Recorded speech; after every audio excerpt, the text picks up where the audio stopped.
ओम श्री गुरुवे नमः। गुरुर्ब्रह्मा गुरुर्विष्णु गुरुर्देवो महेश्वरः। गुरुर्साक्षात् परं ब्रह्म तस्मै श्री गुरुवे नमः। ओम सहना भवतु सहनो भुनक्तु सह वीर्यं करवावहै तेजस्विनावधीतमस्तु मा विद्वेषावहै। ओम शांति शांति शांति। ओम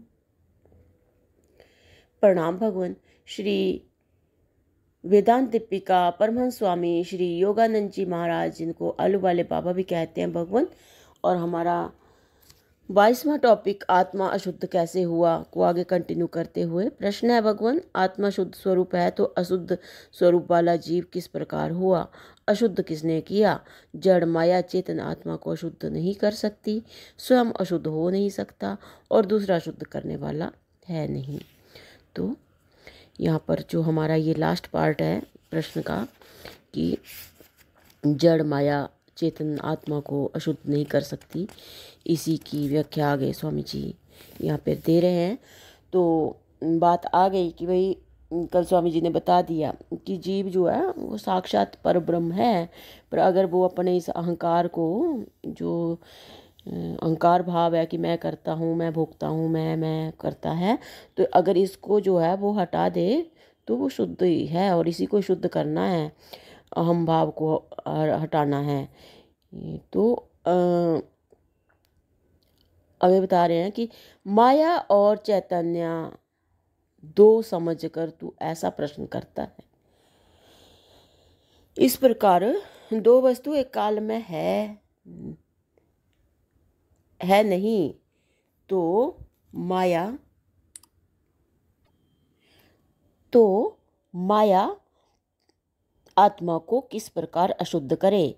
माया आत्मा को अशुद्ध नहीं करती और उसमें अशुद्ध करने की शक्ति है भी नहीं।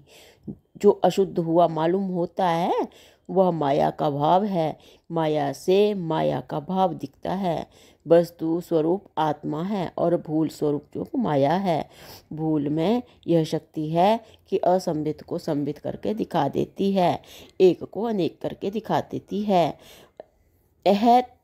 को नहीं और नहीं को है करके दिखा देती है। ये माया की शक्ति है। जैसे जादूगर अपने हाथ में रुपया लेकर रुपये को मिट्टी बना कर दिखा देता है और तमाशा देखने वाले जादूगर की दृष्टि में दब जाते हैं, उन सबको मिट्टी ही दिखती है।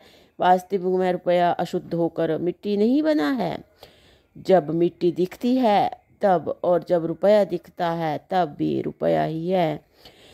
ऐसा ही आत्मा को समझ, चाहे माया की दृष्टि सहित हो चाहे माया की दृष्टि रहित हो, दोनों अवस्था में वह जैसे का तैसा अपने स्वरूप में रहता है।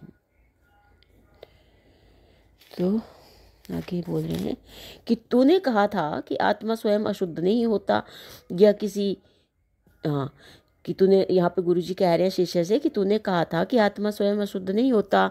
यह ठीक ही है, वह कभी अशुद्ध नहीं होता। मिथ्या आरोप में माया के भाव वाला होकर माया के कार्य को देखता है। इसमें तत्व की हानि कुछ भी नहीं होती। और तूने कहा है कि आत्मा को अशुद्ध करने वाला दूसरा नहीं है। यह कहना यदि अद्वैत लक्ष्य से है तो ठीक ही है। और यदि तेरे कहने का भाव यह हो कि माया के सिवाय उसको अशुद्ध करने वाला और कोई नहीं है, तो यह ठीक नहीं है। माया कोई वस्तु नहीं है। कल्पना के वृक्ष पर लगे हुए आम खाकर जागृत में किसी को अजीर्ण नहीं होता। अच्छा, स्वामी जी कह रहे हैं कि कल्पना के वृक्ष में लगे हुए आम खाकर जो है जागृत में किसी को अजीर्ण नहीं होता। यह तेरा प्रश्न माया का ठीक ठीक स्वरूप समझने से ही पूर्ण हो जाता है। जैसे माया में रहकर आत्मा का समझना भी अशक्य है, क्योंकि माया भ्रम है। भ्रम में भ्रम का अंत कभी नहीं आता। माया में रहकर शंकाओं की निवृत्ति ना होगी। उत्तर के सहारे समझकर बरतना चाहिए। ऐसा